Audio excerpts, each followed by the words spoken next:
Bonjour. Il y a à peu près 6 mois, on commençait ce making-of dans les mêmes locaux ici. Il y avait un peu moins de bruit, il y avait un petit peu moins de désordre, et j'avais un petit peu plus de cheveux. Et on vous expliquait qu'on commençait la production du film long-métrage The Room, qui est mon deuxième film en tant que réalisateur. Alors aujourd'hui, le film The Room est terminé. Il est sélectionné en compétition officielle au Festival du film fantastique de Bruxelles en mars. Et nous allons clôturer ce making-of par quelques petites considérations sur le film achevé. Merci. Je suis très content du film et de l'expérience en général. Donc pour moi, ça a été vraiment une super aventure.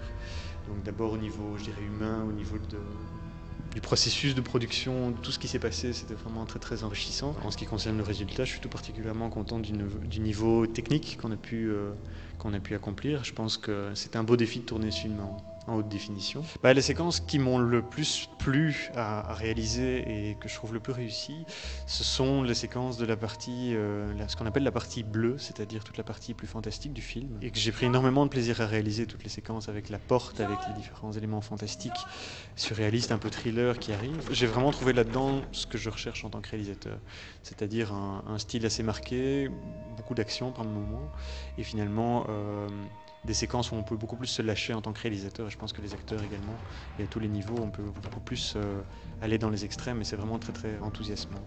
Je pense que le film s'adresse à un public qui est certes pas le grand public, mais qui est, à mon sens, plus grand public que la moyenne du cinéma belge. Donc je pense qu'on s'adresse à des gens qui aiment les films tels que Requiem for a Dream, 21 grammes, Blair Witch Project, Open Water, des choses comme ça, qui sont donc des films qui sont plutôt dans la catégorie du film de genre, mais qui ont été réalisés avec, je dirais, des budgets et des canevas relativement petit. Non, je pense que par rapport à la moyenne des films belges, The Room est vraiment un film tout à fait atypique. D'abord parce que c'est un film fantastique et on voit ça très peu chez nous.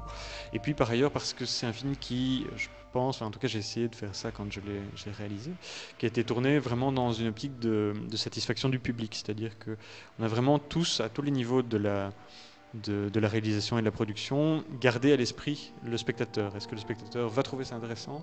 Est-ce que le spectateur va s'amuser à regarder ce film? Est-ce qu'il va trouver ça intéressant? Et je pense que ça, c'est peut-être une différence avec pas mal de films belges, c'est la prise en considération du public. Ouais. Je suis très content de la collaboration et du résultat au niveau de l'acting, au niveau des acteurs. C'était vraiment un gros défi que de travailler avec Pascal Duquesne parce qu'il a une méthode très particulière.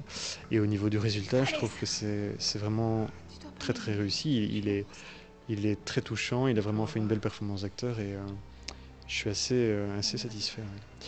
Les autres acteurs, je trouve que chacun a vraiment trouvé ses marques et chacun a vraiment trouvé son registre. Et je pense qu'à la fois Caroline et Philippe Résimond ont vraiment créé des personnages qui sont vraiment uniques, quoi. Je pense que c'est un film qui aborde certainement un sujet qui choque et de manière assez directe. Je pense que c'est connu de tous que Pascal Duquesne est trisomique et je pense qu'ici il est traité de manière assez violente parfois par sa famille dans le film. Et je pense que c'était une façon assez originale d'aborder le sujet sans le ménager aussi. Je pense que c'est intéressant d'une fois le montrer vraiment dans un environnement tel que ça existe.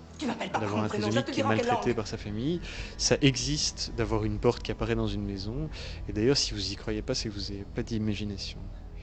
L'équipe de The Room était très jeune, donc ce qui était un peu la particularité du film au niveau de sa production, c'est que tout le monde était quasiment en train de faire là son premier film long métrage, et donc je pense que chacun a mis pas mal de temps quand même à trouver ses marques, donc ça c'était un peu, et moi y compris, je pense que sur le plateau de tournage on avait vu vraiment une grande différence entre le début et la fin du tournage, mais d'un autre côté c'était très enrichissant parce que chacun a cherché un peu son style, et donc on a vraiment eu beaucoup d'originalité à tous les niveaux.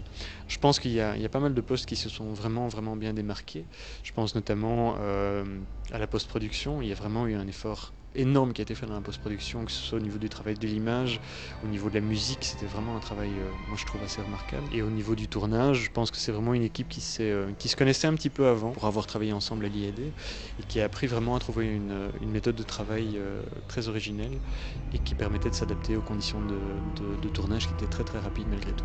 Ce que j'attends des festivals en général, et j'espère que The Room sera sélectionné dans beaucoup, c'est de faire un premier pas vers le public d'un pays.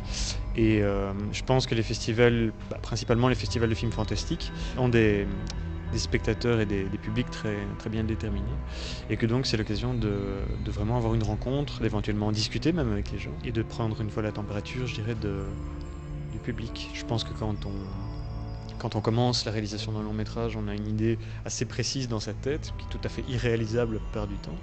Et donc petit à petit, les options se dessinent. Et en tout cas, je suis assez content de la manière dont ça s'est terminé.